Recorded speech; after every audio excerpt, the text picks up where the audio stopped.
Hello, everybody, and welcome to your next instalment of Kick by Mitch Johnson. Last time, Buddy and Rochi, who is his best friend, had a big fight, and we left it where Rochi just left Buddy in the alley. So let's see what happens. Double trouble. Rochi isn't at work the next day. The foreman asks me where he is, and I tell him that I don't know because I don't. He tells me to tell Rochi that he's fired. I try to argue, but the foreman ignores me. I try again, and he strikes me with a rotan. While I'm still wincing against the pain, he turns around and waves to a girl on the other side of the factory. She hurries over and sits in Rochi's seat. She starts sewing. Every few minutes I glance at the door in the hope that Rochi's just running late. After a caning and a week on the boxing section, he might be allowed to keep his job, but Rochi doesn't turn up. No matter how many times I look at the door, it doesn't open. Eventually, I turn to the new girl and ask her who she is, who she supports. If she's going to be sitting next to me from now on, I should probably find out what kind of person she is. What do you mean? She says, staring at her machine. Which team do you support? Real Madrid? Manchester United? Barcelona? I don't really like football, she says, placing the finished upper on a pile and starting a new one. I can hardly believe it. This is a nightmare. Who doesn't like football? How am I supposed to sit next to somebody who doesn't know the first thing about Real Madrid? I am suddenly struck by a terrible thought. Do you know who Kieran Wakefield is? She turns her head to look at me. No. Should I? My mouth falls open. Does she live on another planet? It doesn't matter, I mumble. I look at the door and cross my fingers. Come on, Rochi, come on. But still, he doesn't come. After possibly the most boring day that anyone has ever worked, I walk home with my hands in my pockets. If my day had been a football match, it would have been a goalless draw. Not even a shot on target. 0-0. The rain has stopped, but the sky is low and dark thunderclouds. I drag my feet, not wanting to get home too soon. Dad will still be gone. Mum will still be upset. Grandma will still be quiet. And this is the last time I walk home to my signed poster of Kieran Wakefield. Cars and scooters crawl along beside me, pouring their fumes out into the air. They jostle for the tiniest spaces. They beep at nothing. I pick my way through the gaps, turning off the main road and into the maze of side streets. The washing lines that hang between the buildings are empty, like Real Madrid have lost the title. I wonder what will happen in the match tonight, but it doesn't really seem that important anymore. Maybe Rochi was right. Maybe it's time to wake up. When I get home, Mum is getting ready to visit the police station. I don't know if they'll let me speak to Elvis, she says, wrapping a scarf round her head, but I've got to try. There's a tray of rice on the table for your dinner. Sorry there isn't anything else, but until your father is released, that's all we can really afford. Mum leans over and kisses me on the head. Are you watching the football at Rochi's tonight? I nod, even though obviously I'm not. Good. It might help you to take your mind off things. Mum steps across the doorway, then changes her mind and comes back. She crouches down in front of me so that her eyes are lower than mine. Everything will be okay. Understand? This is just a bit of a rough patch. We'll get through it. We always do, don't we, Grandma? Grandma nods from her armchair. She smiles, but she looks tired.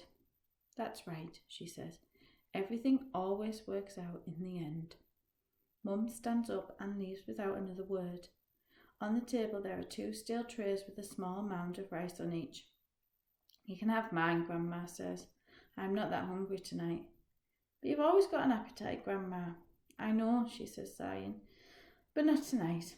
What I could really use is a cigarette, but I've only got a few left. I want to make them last. I sit down and try to eat slowly, but it's all over in 3 mouthfuls. Then I slide Grandma's tray towards me. Are you sure, Grandma? I ask. Go on, she says, her eyes closed, her head resting on her chest. You're a grown boy. You need it. We could share it, I say. But all I get in reply is a soft grunt, so I eat Grandma's dinner as well. By the time I finish, Grandma is snoring quietly, so no one sees me leave with the poster. There is a pawnbroker on the edge of the market who buys all kinds of things and sells them on to other people. He always has wads of cash folded around his finger, so I know if anyone has the money to buy something rare and expensive, it will be him. The muddy ground between the market stalls is littered with vegetable peels and fruit rinds.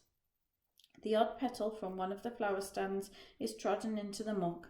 Sellers sit on mats among sacks of pulses and spices, droning out their prices in a steady chant. The multicoloured canopies overhead hang dark and heavy with the weight of rain. I hear two women arguing with the trade over the price of a cut of meat. They say they won't pay that much for a dog. Dead, pink flesh is stacked up at the front of the stall, and blackened bodies hang from hooks around the edge. The spicy air is heavy with the smell of blood.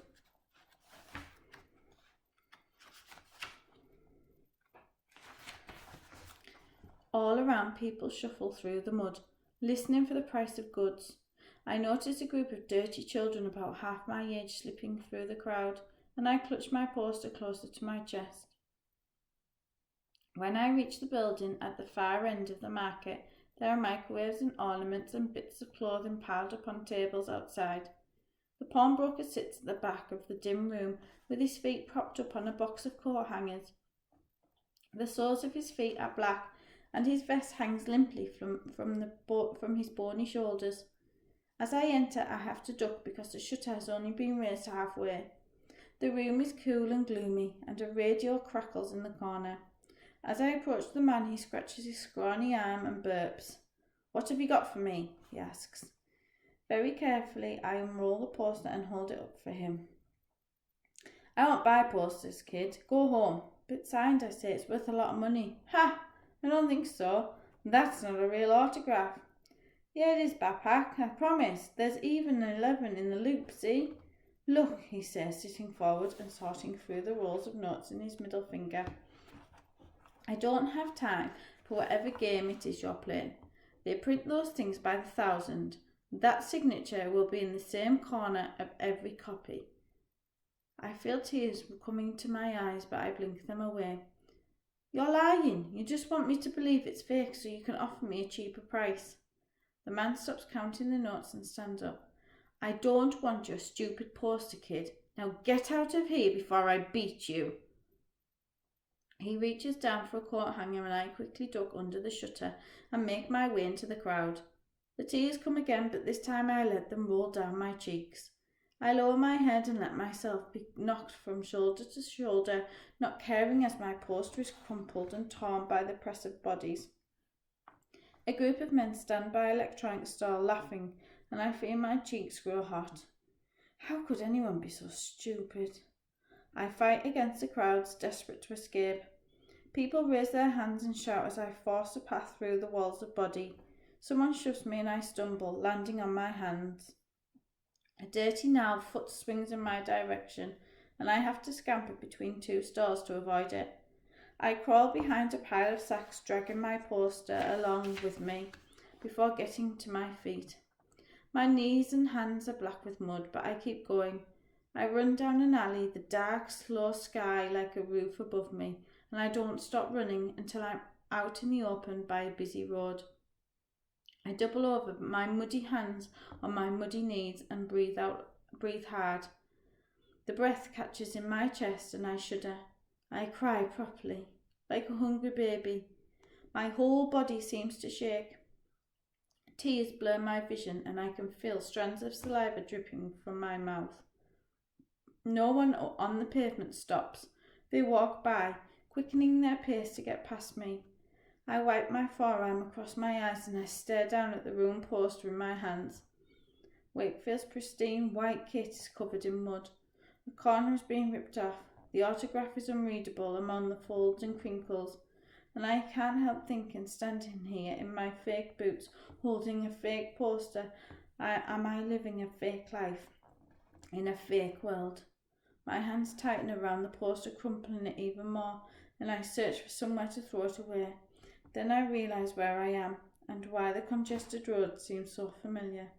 I'm standing outside the factory, closed for the night. I remember what Rochi said about working at the factory forever, about waiting for something that's never going to happen. And as I look at the chained and the padlocked door, dark clouds looming over the roof, it's hard to imagine ever escaping it. I walk round the side of the factory to the big bins. Hauling one of the lids open, I pause before tossing the poster in. I'm about to drop the lid when I notice the homeless man curled up on the bed of cardboard inside. He must be drunk again, because he doesn't stir. I close the lid and turn to leave. But I stop. A man with long hair and grey rags shuffles towards me, one of the other bins. Just before he reaches it, he glances over at me and raises the half-empty bottles in his hand. "Monsoon!" he shouts, pointing at the sky. Then he lifts the lid and tumbles inside. I look back at the bin in front of me. I grip the edge of the lid and ease it open, but I can't see anything. The darkening sky forces me to open it further for a better look. The man inside moves to cover his head, but he's too slow. The face is unmistakable. "Uncle?" I stammer. The man lowers his hand, and I see the same dark eyes that stared at me from a newspaper page. But his expression isn't cold and fierce. His black eyebrows bunch in confusion, and his stubby mouth hangs open. Unsure what to say, he looks a tired, grubby version of Dad. "Uncle Aaron," I say, trying to sound familiar, but just sounding scared. It's me, Buddy." His face softens. He looks down at the crumpled poster on his lap, and after a moment's hesitation, he scrambles to get out of the bin. I always imagine he would be stocky and strong, but as I help him out, I can feel how thin he is through his torn prison clothes. He leans a hand on my shoulder as he stands, exhausted by the sudden exertion. "Is it really you, Buddy?" he says, staring hard into my eyes. "Yes, Uncle," I say. The pressure on my shoulder grows, and I notice how unsteady he is. "Why don't we sit down for a moment?" Uncle takes a long look round before agreeing, and we rest with our backs against the bin. "You know," he says, "it's been a long time since anyone called me Uncle." He tries to smile, or Aaron, come to think of it. "Why?" I ask. What did they call you I struggle to find the right word. "In prison?" he asks, offering another painful-looking smile. "On Nusa Kambangan?" I nod. He says, "Nusa Kambangan, the way I say Barcelona." They called me whatever they wanted to call me, but officially I was known as 9875B. He closes his eyes and takes a deep breath in through his nose. "Isn't it wonderful?" he asks. When he opens his eyes again, I notice they are lined with tears. "Take a deep breath and tell me, isn't it the sweetest thing?" I do as I told. My nostrils fill with the smell of petrol and rained on tarmac. I cough a little. "It's wonderful," I say. When I look at Uncle again, he's staring at me, with a faint smile on his face, shaking his head. "I can't believe how much you've grown," he says. "You must be at least 11 by now." "I turned 12 last week." He lets out a low whistle. "Ooh, has it really been that long?" he asks, although he seems to be asking someone else. We sit in silence for a few minutes, watching the storm clouds deepen and darken. Soon it'll be night. "I'm guessing you're not a Real Madrid fan?" Uncle asks, jabbing a thumb over his shoulder towards the bin. For a moment I don't know what he's talking about, but then I remember the poster. "No, I am," he says. "They're the greatest team in the world. One day I'm going to play for them." I feel stupid as soon as I've said it, but my uncle raises his eyebrows in interest. "Is that so?" "Well, the first step is getting into the academy. If I could afford to play there, I might get spotted, but it's impossible without sponsorship, and I don't know if I'm good enough." He smiles. "So why are you canning a poster of that pretty boy if you're such a big fan?" I look at my boots, my fake boots. It's ruined, I say. Uncle nods. He seems to understand. Does Rios still play for Madrid? He was a magician. Rochi told me all about Rios, one of the best footballers who ever lived. His nickname was Rios el Dios, the god. He won every trophy going and scored hundreds of goals for Real Madrid. Nobody liked to play against him because he was unstoppable. A bit like Kieran Wakefield, really. But he retired ages ago. When I was about 4. No, I say. Kieran Wakefield is their best player now. My uncle shakes his head. Never heard of him. What? You must have. He's the one on the poster. What about Leon Belmont? Uncle shakes his head again. Unfortunately, I didn't get to watch much football on the island. I frown, picking at the loose sole of my shoe. Uncle, I say, how long were you inside for? A long time. Years and years, too many to count. He watches as I tighten my shoe. The 3 little cuts on my fingertips bleed into the laces. When did you do that? He asks, nodding at my injury. About a week ago. He looks into my face. So you've got the family curse too. Uncle rolls up his sleeves and shows me a graze on his forearm that's surrounded by a purple bruise. The blood still looks wet. We used to get through a tin of coconut butter a week, Elvis and I, when we were boys. It's a dangerous business, being a brother. He turns away again, touching the cut on his arm. Seems like a different life, he says, looking back. For a moment I think he's going to say something else, but instead he unrolls his sleeve and stares at the ground between his feet. It starts to rain. I think about Dad and the choice the dragon gave Grandma. What are you going to do? I ask him. There are people out hunting for you. You're even on the front pages of the newspaper. Surely you can't run forever. I know, and I don't intend to keep running. I just want to see my family again, to make things right. I knew it wouldn't be long before they finished me on that island, and I didn't want to die without saying goodbye. I don't even know whether my mother is still alive. She's fine, I say, struggling to concentrate on Uncle's words. She's indestructible. Uncle laughs, but all I can hear is Grandma's voice, repeating the same sentence. You can't expect a mother to sacrifice one son to save another. Uncle looks in both directions to check we're still alone, but I doubt he can see very far in the darkness. I don't expect you to help me, buddy, but if you could take me to your parents just so I can talk to them, then I promise to disappear for good.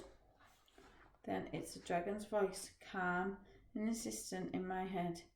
If Aaron were to cooperate in a little export project I've been working on, we could help him out of prison for good, couldn't we, brother?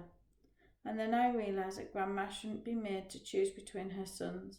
I desperately try to think of another way, but I can't escape the voice in my head. My voice. The decision is yours, buddy. You must make the choice. Okay, I say. I'll take you. Really? You'd do that for me? I look at my feet. Yes. Thank you, Uncle says, drawing me into a hug. He holds me so tightly that he squeezes a tear to my eye. I quickly wipe it away. But you can't just walk through the streets, I say. Someone might recognise you. If you wait here, I'll bring someone to fetch you. How long will you be? Not long. Uncle clambers back into the bin and I set off, wandering the streets until I find what I'm looking for. I was right. It doesn't take long. I approach the police car sitting by the curb and knock on the glass. The window rolls down and a young policeman sticks his head out. What do you want? He asks. I need the chief inspector. Oh yeah, and what makes you think he'll come out of the rain for some street kid? Because I found something the dragon has been looking for, and unless you want to upset the dragon, I suggest you do as I say. The policeman looks at me as though I've just pulled the pin from a hand grenade. Then he scrambles for his walkie-talkie and calls it in.